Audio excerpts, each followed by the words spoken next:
her announcement that Negro League statistics will be incorporated as official alongside those of the majors is long overdue. We all know that. And also a form of redemption and acknowledgement of what was already known. And that is that Negro Leaguers were major leaguers. These players weren't in the majors at the time because of a lack of ability. It was because they weren't allowed. Second point I want to emphasize at the outset is how important the Seamheads initiative has been to uncover and compile as complete a statistical record of the Negro League game, and it deserves much credit for MLB's recognition of the leagues. I'll share an example of its work a little later.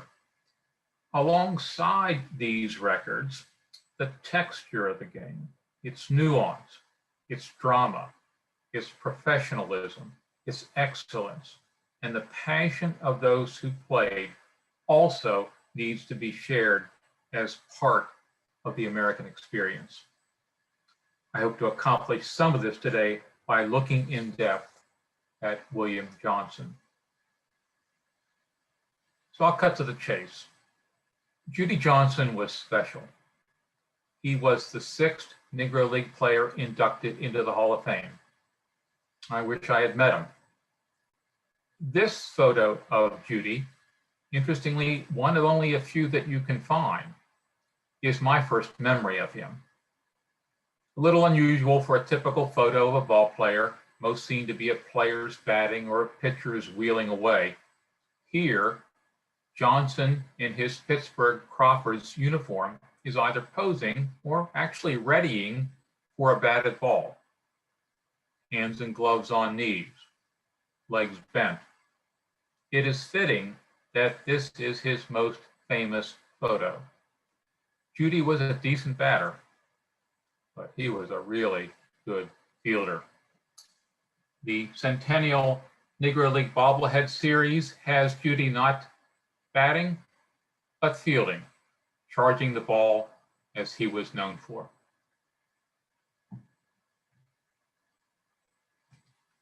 So let's begin at the beginning. Judy was born in Snow Hill, Maryland, near the turn of the last century. The youngest of 3 children to William and Annie Johnson. Sometime in his early childhood, the Johnsons moved 130 miles north to Wilmington, where his father found work as a seaman. Somewhat unique among the Negro League greats, we're fortunate to have Judy's own narrative to help weave his story. This is thanks to historian John Hallway, who interviewed a number of Negro Leaguers in their retirement, including Johnson himself. Hallway's books, and here is one, the famous first one on Black Ball Stars, are essential to anyone interested in the oral history of the game. So today I'm inviting Judy to help share his life by quoting him extensively. Where we can do so, the voices of players and their families are important to draw on. So, Judy's father evidently knew Jack Johnson, the acclaimed boxer, and alongside that, as a licensed trainer, he hoped to spur a boxing career for young William. Well, Judy had other ideas. I was more interested in playing baseball, he said. He even confessed that his sister was a better boxer anyway. So baseball it was. And alongside school and chores, like any American boy, William was drawn to the baseball diamond. As a teenager, he recalled, I thought I was pretty good. I figured I was the best around. Now I wanted to move up.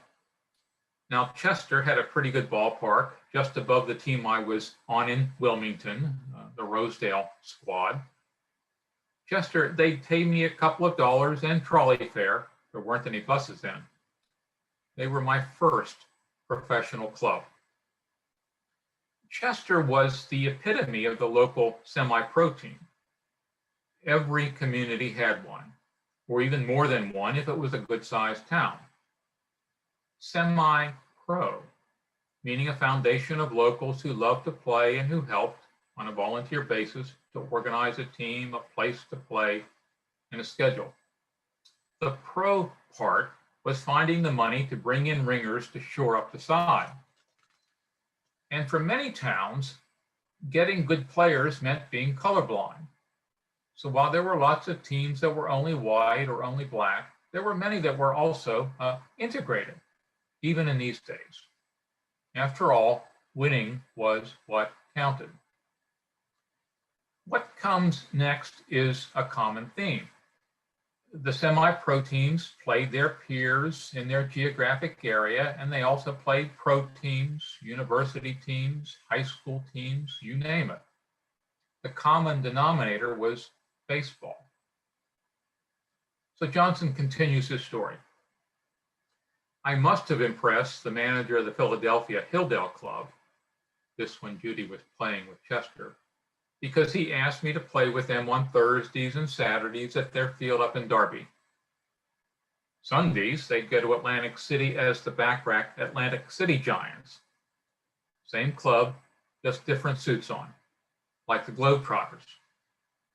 Now, the practice Johnson experienced was one of player sharing during the First World War, when rosters were depleted by call-ups for the war effort. Judy goes on. For all of this, I got $5 a day.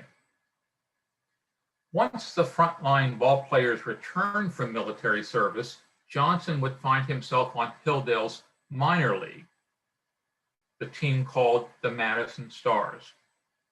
Now, the Stars were owned by wealthy black theater owner John Gibson and managed by Dan McClellan, who was an outstanding pitcher during his career.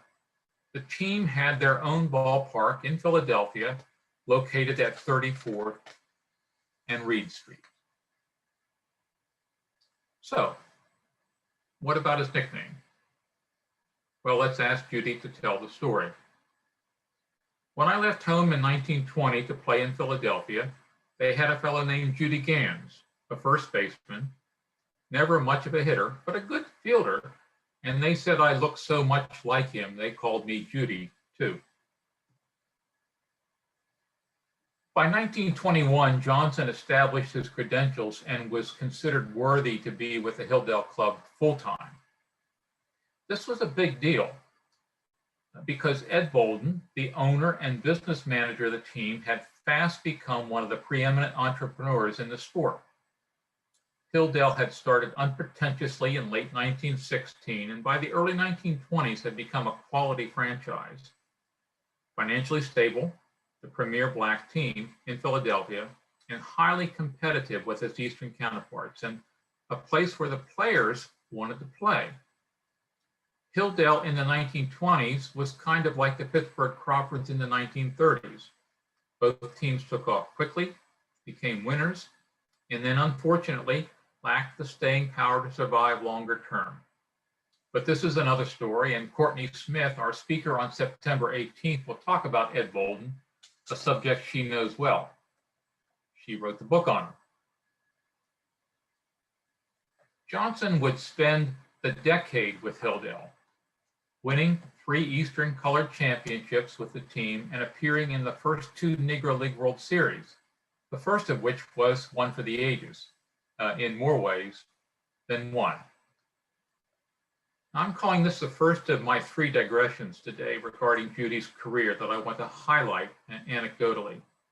My purpose, as I mentioned earlier, is to delve into the nuance of the game and its drama that makes these histories integral to baseball's official record alongside the stats that Seamheads has been able to compile, leading to Major League Baseball's declaration that the Negro Leagues are official major leagues.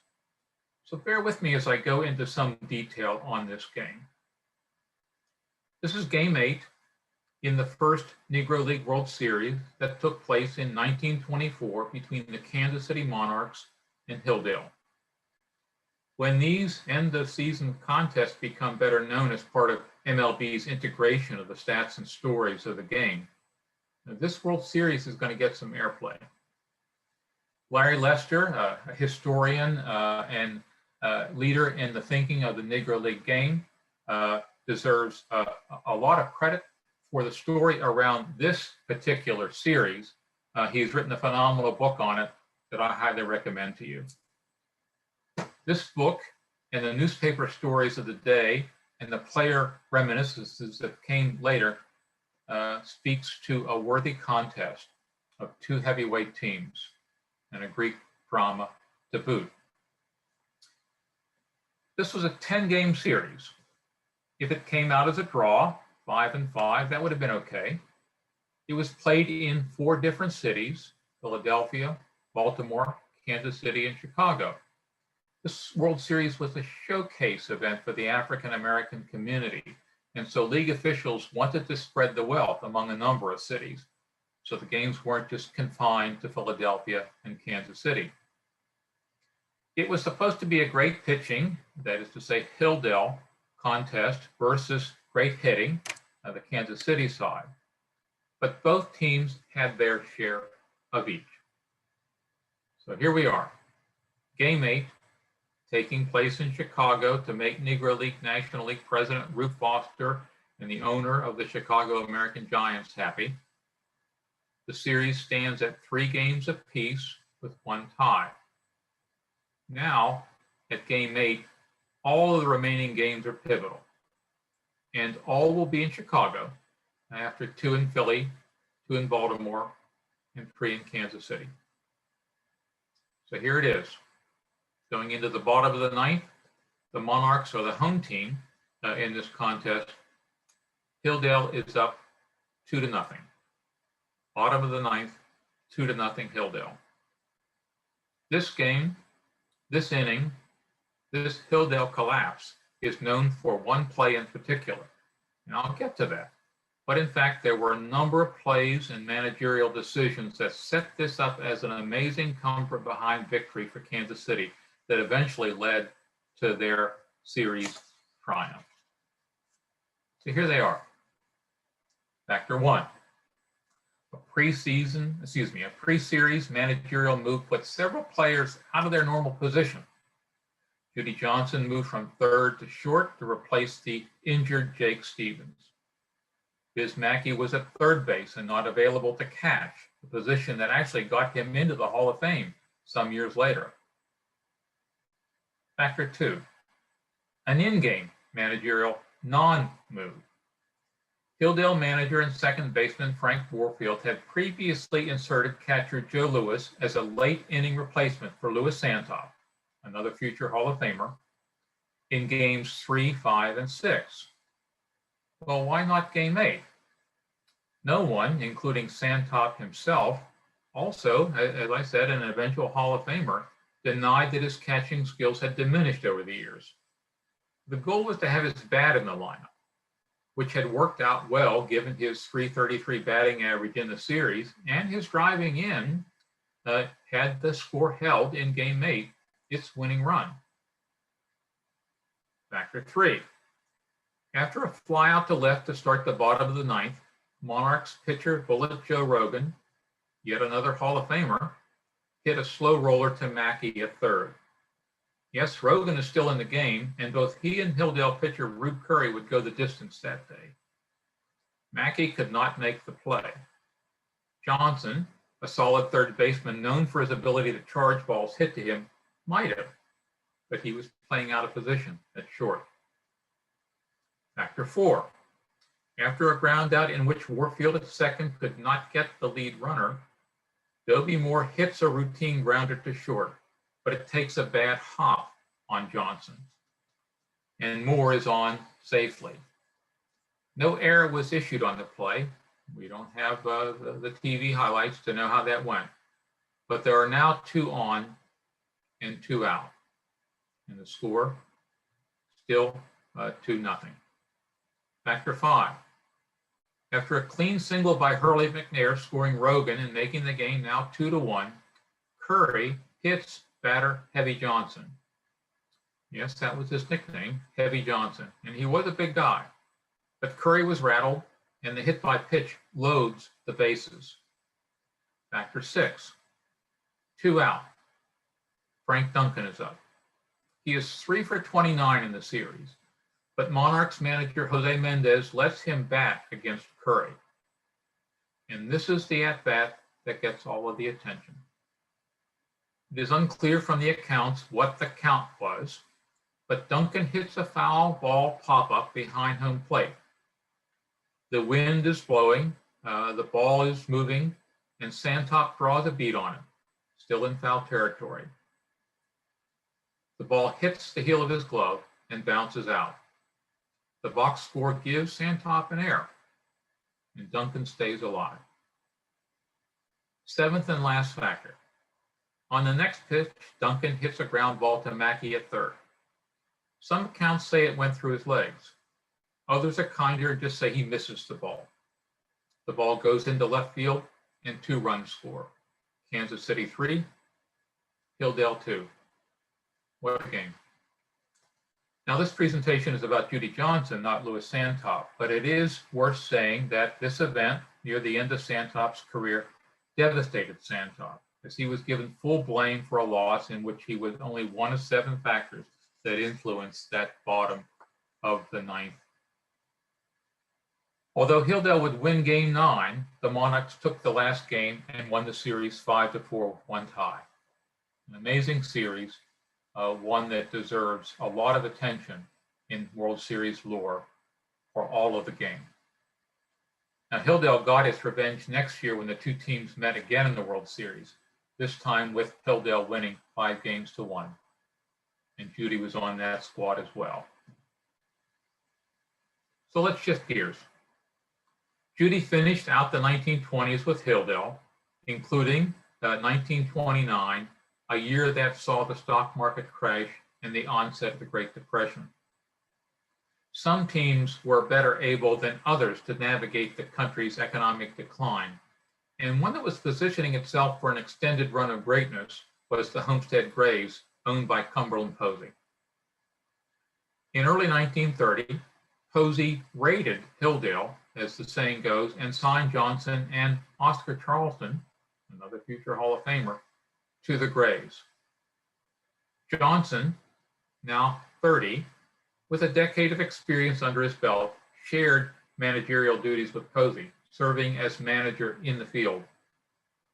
The Homestead lineup that year included, in addition to Charleston and Johnson, Vic Harris, Jake Stevens, Buck Ewing, George Scales, Smokey Joe Williams, yes, another Hall of Famer, George Britt, another lefty pitcher, Lefty Williams, and Cheney White.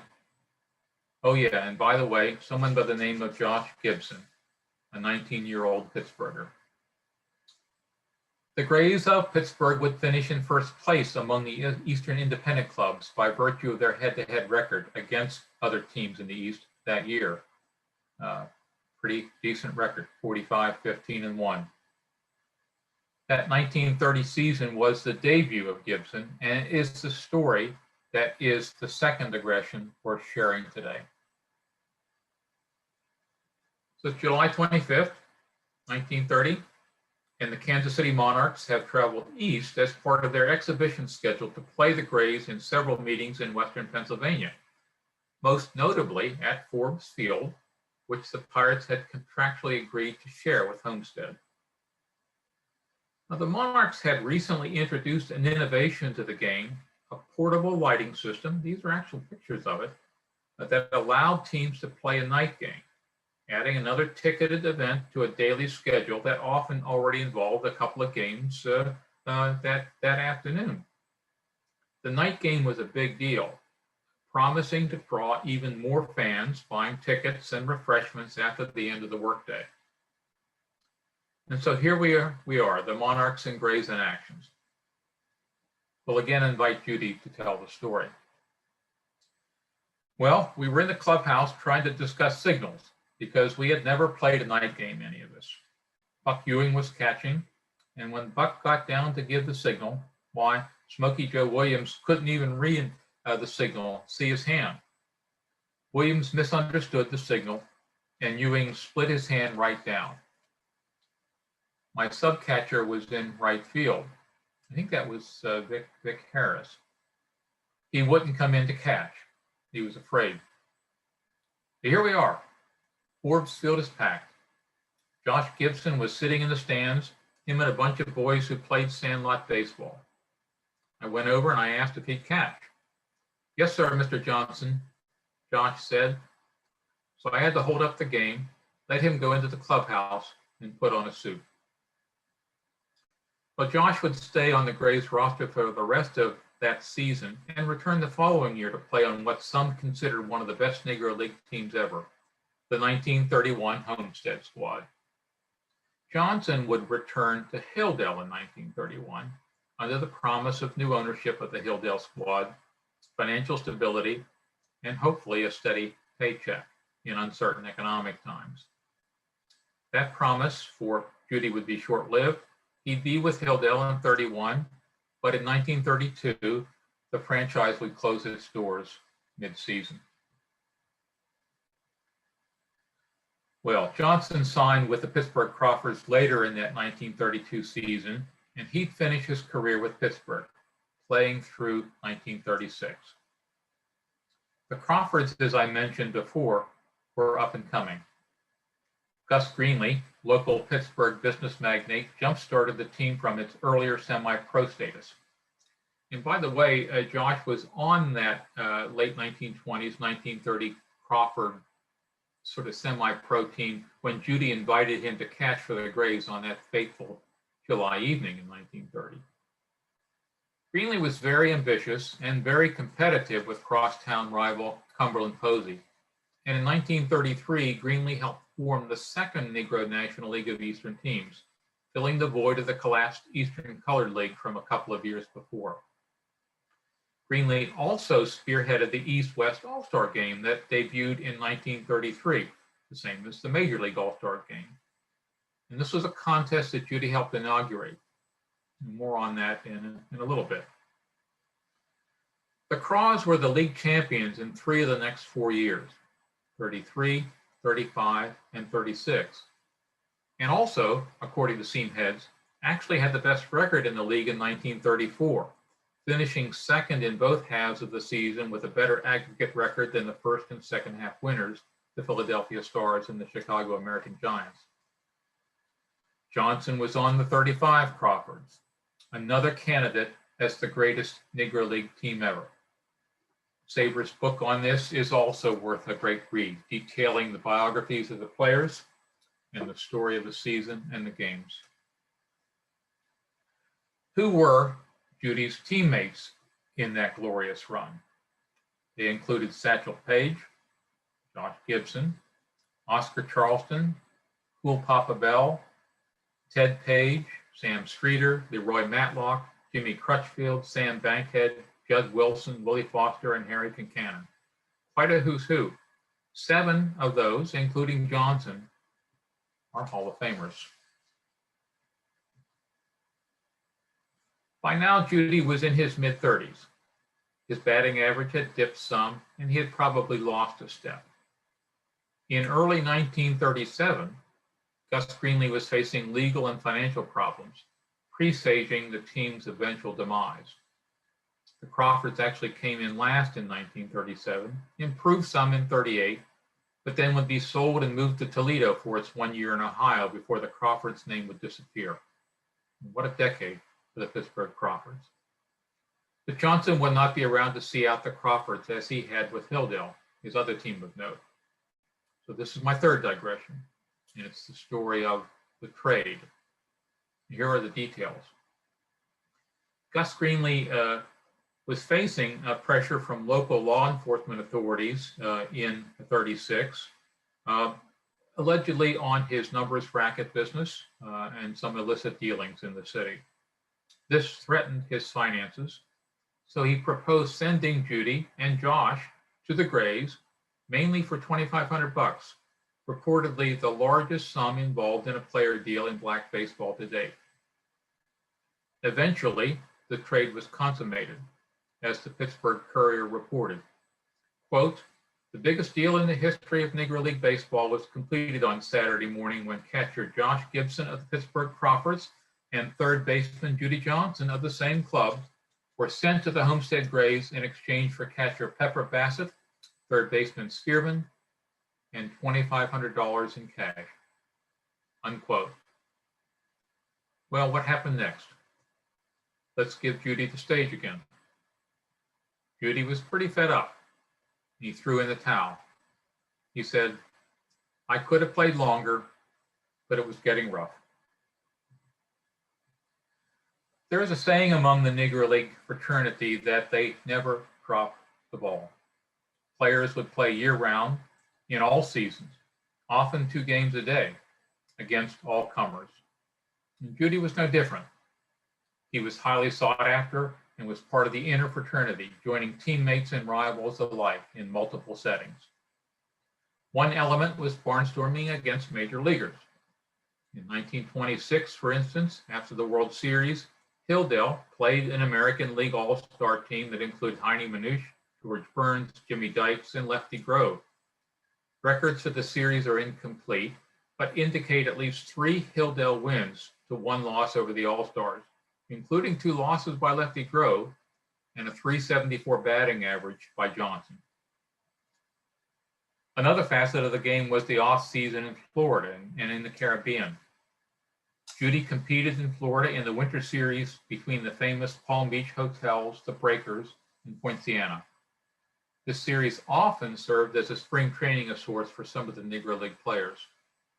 He also played in Cuba during the late 1920s and into 1930-31. And records show he had a batting average of .333 in those games. And as I mentioned before, the East-West Colored All-Star Game. Judy was in the inaugural game in 33, hitting a pinch hit single.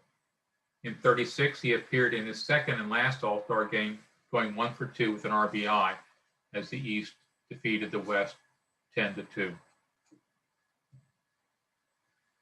Now, these next 2 slides are not meant so much as eye tests as they are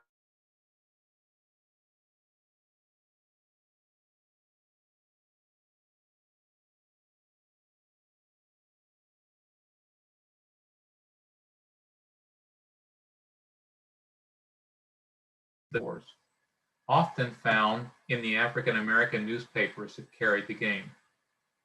So let me show you screenshots of Johnson's career batting and fielding stats.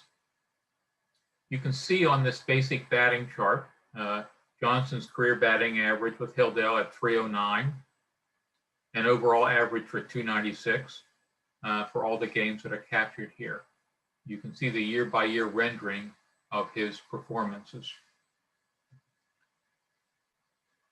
The fielding stats is similarly arrayed. It shows a career fielding at .937.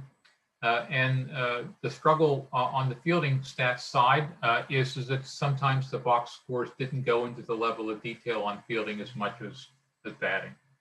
But this is a very important foundation for the game. And I really commend you to go to seamheads.com to have a look at and surf through the statistics of teams and players and the games they played. And here are 2 stories from Wilmington and Pittsburgh papers that highlight games Judy played in with Hilldale and the Crawfords respectively that are at the core of the primary research that Seamhead experts build on, game by game, box score by box score, to get the statistical record straight, and that now, in the eyes of Major League Baseball, are considered official, thanks to the rigor that has been brought to bear. So we're rounding third and heading home on Judy's story. He, in fact, retired in the late 1930s and located permanently with his wife, Anita, to Marshalltown, Delaware, in the Wilmington suburbs. But he kept his hand in the game while working various jobs. He would witness the color barrier coming down thanks to Jackie Robinson. And he shares in his recollections with historian John Hallway something of the following chronology that confirmed not only his love of the game, but his important role as a bridge from the Negro to the major leagues.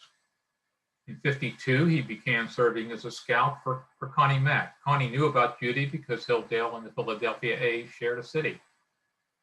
Connie was happy to have Judy come and help scout.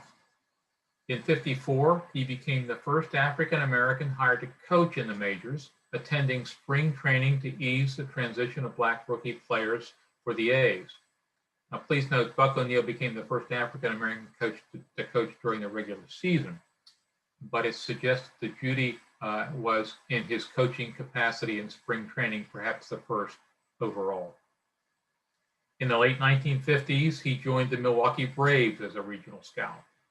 And then he jumped to the Philadelphia Phillies as a scout when John Quinn, an executive, moved from the Braves to the Phillies. And then he retired in '74 when his health no longer allowed him to travel. But the final chapter in Judy's career had not yet been written. He was involved with the Baseball Hall of Fame in the early '70s to help consider who among the Negro League greats should be considered for induction into the Hall.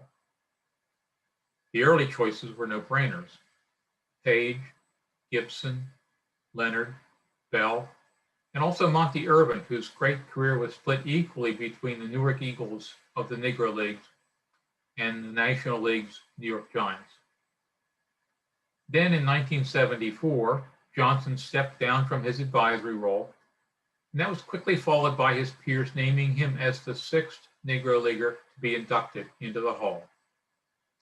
With all the greatness in the Negro Leagues, for Johnson to be the sixth man in was quite a testimony.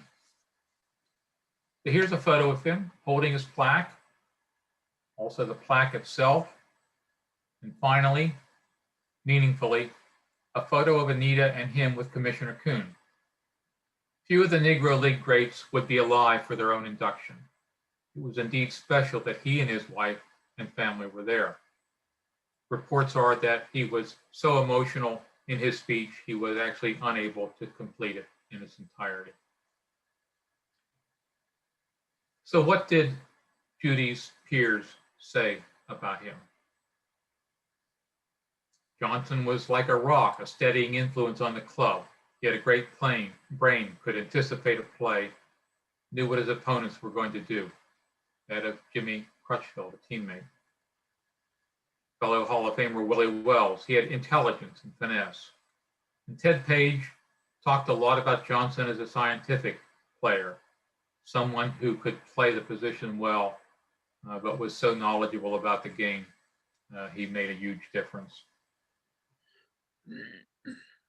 In a different era, or in an era that was shared rather than separate, Johnson most likely would have become a manager and led his team to championships. We will never know. But we do know that Judy was the consummate professional, the consummate teammate, a mentor. So let's give Judy the last word. I love to teach baseball and would rather do it than anything. I even coach a sandlot team here in Wilmington. It's like putting a seed in the ground. You like to watch it develop. As long as they're ball players, they're my kids. I love them all. Judy passed away in 1989 at the age of 89, 4 years after his wife, and they're buried together in Wilmington. There's not a lot written about Judy. Interestingly, a handful of Negro League greats have great full-length books written about them, but not Judy for some reason. The best I could find was a short work by Ellen Rendell, written over 25 years ago, and also a very brief depiction that introduces Judy to youth. You can also check out Judy's bio on the SABR website by Thomas Kern. Thank you for listening.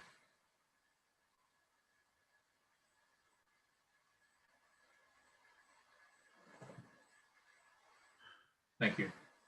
Okay, is it my turn, Sean? Tom, well, before you start, Tom, did you go through the list of panelists that's coming up? There we are. We've been led off by Ted Knorr and James Brunson. I pinch hit today, and we've got a great number of speakers, including Leslie Heafy next month. Please commend you to that. I think Leslie is with us today on the webinar. a great series coming up. You can see the topics and the frontline speakers.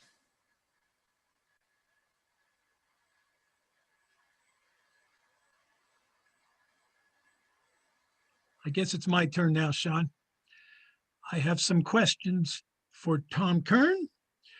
The first one's from Ryan Hunter, and he'd like to know if you have an idea what number Judy Johnson wore on his uniform. Number 5. There you go. Can't do better than that, Ryan. Ralph Horgan, who may be a relative, if he's got any O'Neills in his family, but Ralph asked, is the stadium in Chicago, is that Wrigley Field? They played at Shoreline Park in the 24 series. So Shoreline Park was the venue of note at that time. Okay.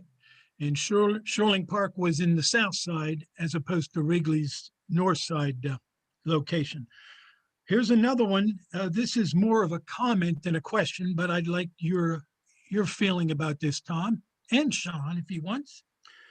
Paul Julian points out that Major League Baseball needs to start posting in the ballparks Negro League pennants and championships in Pittsburgh, Homestead, Grays, and Pittsburgh Crawfords. Any comment on that, Tom? That's a great idea. I'd love to hear Sean's thoughts. Sean? Yeah, I think it's a great idea. I mean, with everything going on, Major League Baseball seems to be stepping up to do some things to recognize Negro League players in the teams. But I think that'd be a great idea, especially, for the teams, like you mentioned, like Pittsburgh can put the Grays and the Crawford pennants up. Detroit, Cleveland can do the same. Kansas City can do the same at the Royals. So all the teams that had Negro League cities, I should say, yeah, I think that'd be a great idea. Just got to make it happen, Paul. There you go.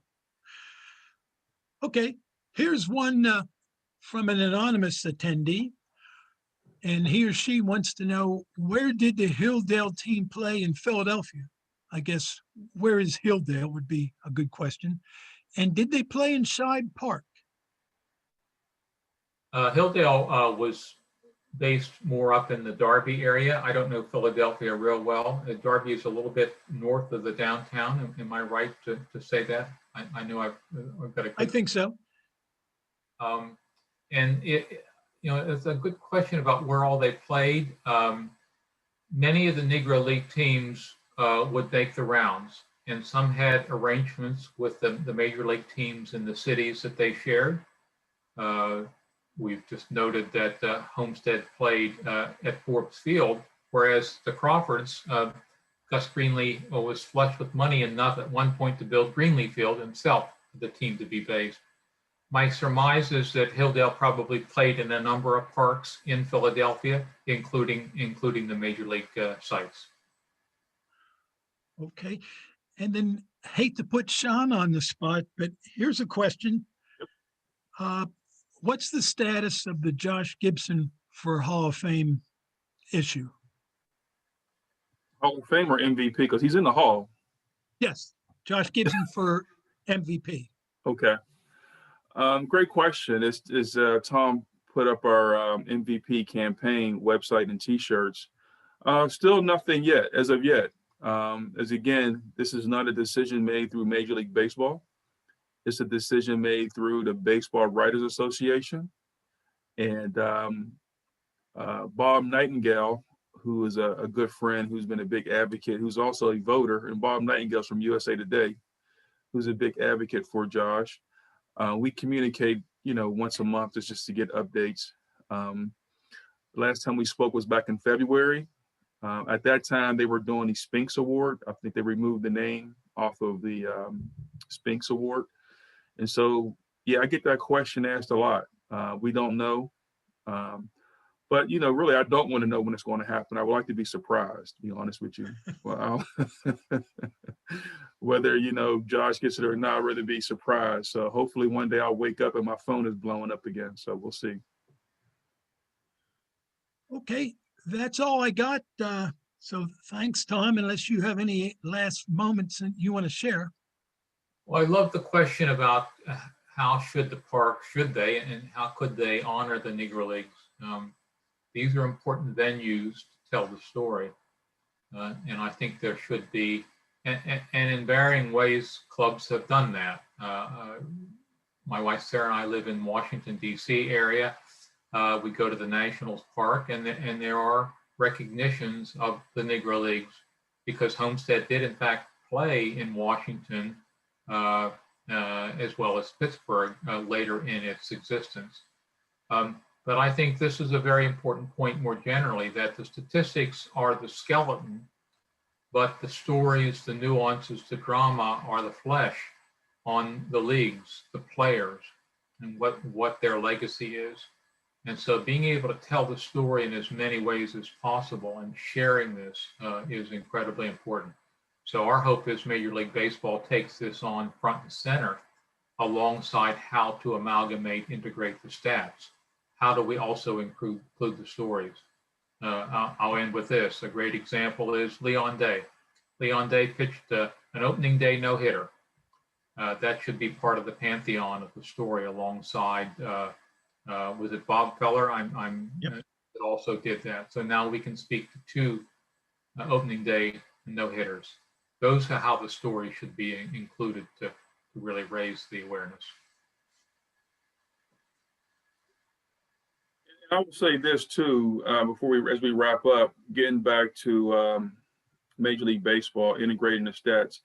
You know, we've had the families of the Negro League family, I should say. I've heard from the commissioner's office, and they want me to get all the families together to talk about the process moving forward.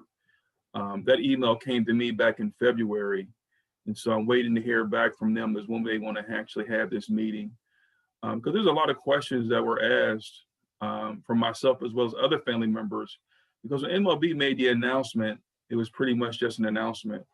And there was a lot of family members confused of the process and what's next, what's going to happen. And a lot of concerns is how this process is going to work. It's going to have asterisk marks next to these guys' names and things like that. So there's a lot of questions from the families of the Negro League players that would like to be answered from MLB.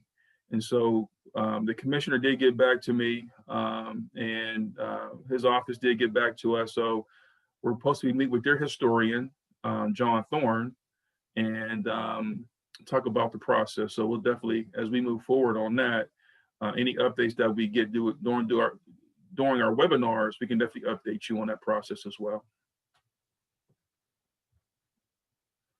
So if there's no other questions, again, thank you. Again, you see the shirts. We do our MVP campaign shirts. You can also go to our website, which is joshgibson.org, to register for the upcoming events, webinars. Your feedback is great. You know, we are planning our series number 2 for 2022. We have some great suggestions for our next series. If there's any other speakers or historians who might want to participate in our series number 2 for next year, please let us know. Or if you have any ideas of what you'd like to hear, please let us know that as well. But overall, we love for you. We love you guys joining us. We love doing these monthly webinars, give you different perspectives and different speakers. And we'll see you next month. As Tom mentioned, Leslie, I think I just saw a text from her, a chat. She's our next speaker. I've known Leslie for a very long time. She's very well known in the Negro League industry, and we're excited to have her. She actually is our first female speaker coming up, so first of 3. So we're excited to have Leslie do her presentation next month, and hopefully we'll get a great turnout. So if there's any other questions, we'll wrap up. If anything else from you, Tom or Ted? Thank you, everyone, for being a part of this today. All right. Thank you. Glad you enjoyed it.